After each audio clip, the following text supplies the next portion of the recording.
Hello, Dreamset Services here. Today I'm unboxing the maintenance kit of HP M806 830 printer. You can see the sticker here.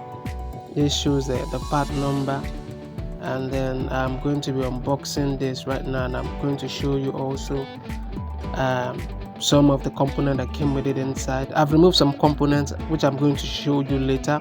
This is the fuser unit itself.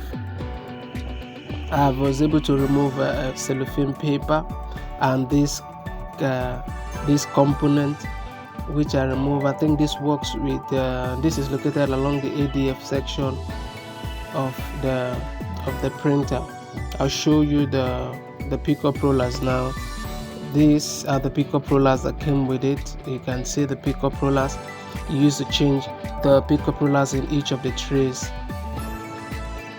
on the printer, and then all this came with it inside. I was able to remove all this, and I'm going to fix it on the printer now.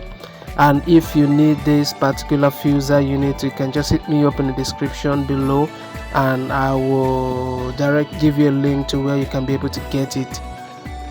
So I think that is it for it. I'll see you some other time.